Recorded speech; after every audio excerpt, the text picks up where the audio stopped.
আপনারা দেখেছেন যে নির্বাচনী ট্রাইব্যুনাল ইশরাক হোসেনকে নির্বাচিত ঘোষণা করেছে। এই রায়ের বিরুদ্ধে একমাত্র অধিকার হচ্ছে নির্বাচন কমিশন যদি আপিল করে আপিলের পরবর্তী স্টেপে যাওয়া, কিন্তু ইলেকশন কমিশন বলেছে তারা আপিল করবে না এবং গ্যাজেট প্রকাশ করেছে। গ্যাজেট প্রকাশ করে স্থানীয় সরকার মন্ত্রণালয়ে পাঠিয়েছে। কিন্তু আমার বোধগম্য নয় যে ইলেকশন কমিশনের গ্যাজেটের পরে এই স্থানীয় সরকার কেন শপথের ব্যবস্থা করছে না। এটা নিয়ে অনেক প্রশ্ন উঠেছে, দু তিন দিন যাবৎ এটা নিয়ে আন্দোলনও হচ্ছে। তো এখন ইলেকশন কমিশন গ্যাজেট প্রকাশ করবে, সেটা ওনারা যেহেতু সরকারে আছেন ওনাদের ইচ্ছা, ওনারা শপথ পড়াবেন না। তিনি কিন্তু সরকারের নেই না, আমি বলছি যে বর্তমান সরকারের কথা বলছি। জি, বর্তমান সরকার যারা রয়েছেন, স্থানীয় সরকার মন্ত্রণালয়ে যিনি দায়িত্বে আছেন তিনি কিন্তু এই বৈষম্য বিরোধী ছাত্র আন্দোলনের একজন অত্যন্ত গুরুত্বপূর্ণ ব্যক্তি ছিলেন। তো এখন এই বিষয়টা নিয়ে কিন্তু জনমনে প্রশ্ন উঠছে যে কি কারণে এখানে একজন নির্বাচিত আদালতের মাধ্যমে ঘোষিত রায়ের মাধ্যমে নির্বাচিত ব্যক্তিকে দেওয়া হচ্ছে না, এটা নিয়ে প্রশ্ন উঠছে। স্থানীয় সরকার নির্বাচনের কথা অনেক সময় অনেক দল বলছে, এটা নিয়ে তো আমাদের প্রশ্ন যে যদি স্থানীয় সরকার নির্বাচনে কেউ বিজয় হওয়ার পর গ্যাজেট হয়, স্থানীয় সরকার মন্ত্রণালয় তো তাকে শপথ নাও পড়াতে পারে, তাহলে স্থানীয় সরকার নির্বাচনের আগের যে প্রয়োজনীয়তা তারা দাবি করছেন, এই স্থানীয় সরকারের আদালতের মাধ্যমে বিজয়ী ঘোষণা করা ব্যক্তিকে গ্যাজেট হওয়ার পরেও যেখানে শপথ পড়াচ্ছেন না, তাহলে স্থানীয় সরকার নির্বাচনের প্রয়োজন আছে বলে ভবিষ্যতে এটা নিয়ে নতুন খেলা হবে না বলে আমাদের কাছে আজকে সন্দেহ হচ্ছে। তাই আসলে আমার মনে হয় যে যারা স্থানীয় সরকার নির্বাচন চান, এটা একটা দুর্বিসন্ধমূলক কাজ। জাতীয় সংসদ নির্বাচন ছাড়া, জনগণের দ্বারা নির্বাচিত সরকার ছাড়া আসলে মনে হয় ভবিষ্যতে যত ধরনের সমস্যা সমাধান করা খুব ধরনের বড় একটা টাফ ব্যাপার হবে। তাই আমরা আবারও বর্তমান সরকারকে অনুরোধ জানাই যে অনতিবিলম্বে রোডম্যাপ ঘোষণা করে জনগণকে তার সুযোগ দেওয়া, ভোটের মাধ্যমে জনগণের সরকার ঘোষণা করা, জনগণের সরকার সুযোগ দেওয়া, জনগণের পার্লামেন্টই আসলে সংস্কার, দেশের আইন কানুন যত কিছু ভালো, দেশের কল্যাণ, সেটা জনগণের সরকার জনগণের পার্লামেন্টের মাধ্যমে করবে বলে আমরা দৃঢ়ভাবে বিশ্বাস করি।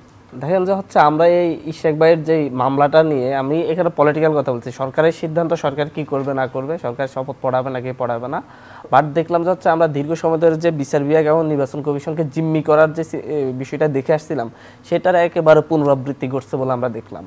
আপনার হচ্ছে একটা নির্বাচন অবৈধ হয়েছে, নির্বাচন অবৈধ ঘোষণা করে নতুন নির্বাচনের দাবি করে একটা মামলা দেওয়া হলো। সেই মামলার পরবর্তীতে মামলার আর্জি চেঞ্জ হয়ে গেল যে হচ্ছে আমাকে নির্বাচিত ঘোষণা করেন, নির্বাচন অবৈধ তবে আমাকে নির্বাচিত ঘোষণা করেন। সেই জায়গায় সেই মামলার বিরুদ্ধে রাষ্ট্রপক্ষ থেকে নির্বাচন কমিশন আদালতেই দাঁড়ালো না, একটা রায় নিয়ে গেল। সেই রায়ের পরে নির্বাচন কমিশন আপিলও করলো না, আইন মন্ত্রণালয়ের কোনো সুপারিশ না নিয়ে, কোনো ধরনের না নিয়ে গ্যাজেট প্রকাশ করে দিল। আমাদের কাছে মনে হচ্ছে সব কিছু মিলিয়ে যে হচ্ছে এখন আবার সবসময় যে রাজনৈতিক দলটি সবচাইতে শক্তিশালী অবস্থানে থেকেছে, সরকারের কাছাকাছি অবস্থায় থেকেছে, তারা বিচার বিভাগকে, নির্বাচন কমিশনকে জিম্মি করে তাদের সুবিধাগুলো আদায় করে নিয়েছে। ঠিক একই ঘটনা এই ক্ষেত্রে ঘটতেছে, এটা খালি চোখে দেখা যাচ্ছে। এই জায়গা থেকে, এনসিপির জায়গা থেকে, রাজনৈতিক অবস্থান থেকে আমরা মনে করছি নির্বাচন কমিশন তার বিশ্বস্ততা হারিয়েছে। নির্বাচন কমিশনের দায়িত্বই হচ্ছে যে কোনো মামলার বিরুদ্ধে তাদের দাঁড়ানো, কিন্তু তারা সেই মামলার বিরুদ্ধে লড়াই করেনি, এমনকি হচ্ছে সেটার জন্য আপিলও করেনি, সরাসরি গ্যাজেট প্রকাশ করেছে। পাশাপাশি বিচার বিভাগেরও উচিত যে হচ্ছে আপনি কিসের ভিত্তিতে, মানে হচ্ছে আপনার তো নির্বাচনটাই হয়নি, অবৈধ হয়েছে, তাহলে তো আপনি পুনর্গণনার জন্য রায় দিতে পারে, পুনর্গণনা করে দেখা যেতে পারতো যে হচ্ছে ঠিক আছে ইশরাক ভাই বেশি ভোট পেয়েছে কিনা। যদি নির্বাচন যদি ভেদে কেটে যদি হচ্ছে তাপসী নিয়ে যায়, তাহলে মানুষ কাকে ভোট দিয়েছে সেটা আমরা বুঝতে পারবো কিভাবে। সব মিলিয়ে এই যেই বিষয়টা নিয়ে আমরা আশঙ্কা করছি, আমাদের মনে হচ্ছে যে 24 পরবর্তী এই সময়টাতেও বড় রাজনৈতিক দল বিচার বিভাগকে, নির্বাচন কমিশনকে আরেকবার জিম্মি করে তাদের সুবিধাগুলো আদায় করার চেষ্টা করে যাচ্ছে। রাজনৈতিক দল কি বিএনপি? হ্যাঁ, তার কথাই বলছি, বড় রাজনৈতিক দল বাংলাদেশে বিএনপি সবসময় যেটা করে। তাহলে তো বিএনপির একজন সদস্য আপনি আছেন, আপনাকে তো এই বিষয়ে একটু বলতে হয়। বড় রাজনৈতিক দল বিএনপি নির্বাচন কমিশন এবং বিচার বিভাগকে জিম্মি করছে, করেই এই রায় এসেছে বলে তিনি মন্তব্য করেছেন। এই বিষয়ে আমি মনে করি এটা সঠিক নয়, কারণ বর্তমানে কিন্তু বিএনপি রাষ্ট্র ক্ষমতায় নেই, বর্তমানে অন্তর্বর্তীকালীন সরকার ক্ষমতা রয়েছে। অন্তর্বর্তীকালীন সরকারই কিন্তু ইলেকশন কমিশন নিয়োগ দিয়েছে। অন্তর্বর্তীকালীন সরকারের আইন মন্ত্রণালয়ের দায়িত্বপ্রাপ্ত ব্যক্তি কিন্তু বিএনপির কোনো দলীয় ব্যক্তি নন। অতএব এই যে কথা বলছেন যে বিএনপি স্থানীয় সরকার নির্বাচন বা আদালত বা ইলেকশন কমিশনকে জিম্মি করছে, এটা আমি মনে করি যে উদুর পিণ্ডি বুদর ঘরে দেওয়ার মতো একটা কথা। আমরা মনে করি যে আদালত, ট্রাইব্যুনাল সাক্ষ্য প্রমাণের ভিত্তিতেই তো রায় দিয়েছে। রায় দেওয়ার পরে ইলেকশন কমিশন সম্পূর্ণ একটি স্বাধীন তারা একটি সংগঠন বা একটা প্রতিষ্ঠান সাংবিধানিক। ওনারা আপিল করবেন কি করবেন এটা ওনাদের ব্যাপার, এখানে বিএনপির কি সম্পর্ক? আর যেহেতু এই আদালত, আমি মনে করি বর্তমানে এই যেই 15 বছরের যেই আইন মন্ত্রণালয়ের ওহি পাঠিয়ে যেভাবে রায় পরিবর্তন করত, বর্তমান এই সরকার, অন্তর্বর্তীকালীন সরকার নিরপেক্ষ সরকার বলেই মনে হয় আমার, যে আদালতগুলো সম্পূর্ণ স্বাধীনভাবে কাজ করছে বলেই কিন্তু ইশরাক হোসেনের রায় এসেছে। কিন্তু এই রায় যদি আওয়ামী লীগের সময় হতো, কোনোভাবেই রায় সঠিক রায় আসতো না। আর ইলেকশন কমিশন এই সরকারের মাধ্যমেই এসেছে। আমার মনে হয় যে এগুলো বলে আসলে বিভ্রান্ত তৈরি করা হচ্ছে। এবং আরেকটা কথা বলতে চাই যে এই যে ফেসিজমের যেই চেহারা আমরা বিগত 15 বছর দেখেছি, এটাকে একটা ফেসিজমের নতুন চেহারা না, যে ইলেকশন কমিশন গ্যাজেট প্রকাশ করে মন্ত্রণালয়ে পাঠিয়েছে, মন্ত্রণালয়ের ইচ্ছা হলো যে ওনার শপথ পড়াবেন না, আমার ইচ্ছা আমি শপথ পড়াবো না। এটাও তো একটা ফেসিজম বা স্বৈরাচারী চেহারা। এইটা দেখার জন্য তো আমরা 24-এর গণ অভ্যুত্থান ছাত্র জনতা করে নাই। এর থেকে আসলে বেরিয়ে আসা উচিত বলে আমি মনে করি। ধন্যবাদ আপনাকে। অন্তর্বর্তী সরকার কি করছে সেটা অন্তর্বর্তী সরকারই ব্যাখ্যা দিবে। তবে আমি ভাইয়ের কথাই শুনে মনে হচ্ছে যে শেখ হাসিনা বেগম জিয়াকে জেলে পাঠিয়ে বলছে আদালত স্বাধীন, আদালত যাই করেছে সেটাই সঠিক।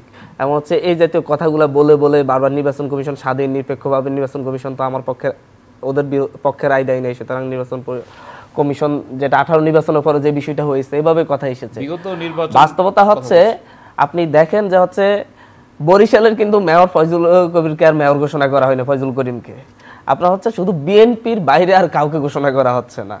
এবং নির্বাচন কমিশন কিন্তু হচ্ছে ইয়ার বিরুদ্ধে, ফয়জুল করিমের বিরুদ্ধে আদালতে দাঁড়িয়েছে, ইশরাকের বিরুদ্ধে আদালতে দাঁড়ায় না, ইশরাক হোসেনের বিরুদ্ধে। মানে স্বাধীন, আমি তো স্বাধীন, আমি মন চাইছে দাঁড়াচ্ছি, মন চাইছে দাঁড়াচ্ছি না। বিষয়টা কি বোঝাচ্ছে? কারণ নির্বাচন কমিশন বিশ্বাসযোগ্যতা হারাচ্ছে এবং নির্বাচন কমিশন তার দায়িত্ব সঠিকভাবে পালন করছে না।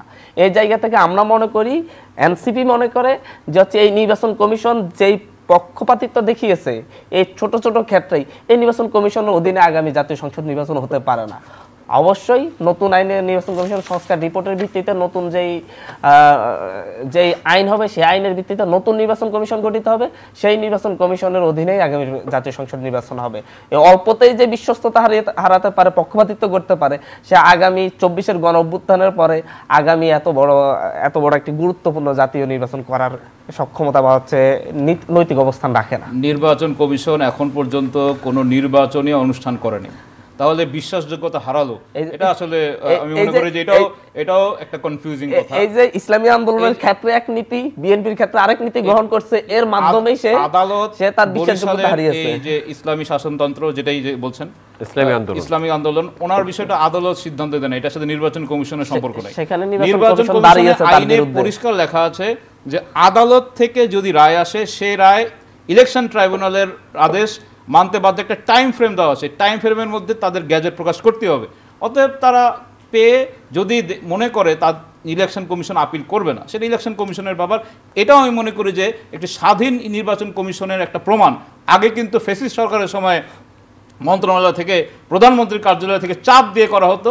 আমি মনে করি যে এই নির্বাচন কমিশন তার গ্রহণযোগ্যতা হারিয়েছে, এটা আমি মনে করি সঠিক কথা বলে আমার মনে হয়। স্বাধীনতা দেখতে পাচ্ছি যে হচ্ছে ফয়জুল করিমের মামলার ক্ষেত্রে ফয়জুল করিমের বিরুদ্ধে আদালতে লড়াই করতেছে, মন চাইছে আমি স্বাধীন, আমি এখন লড়াই করব।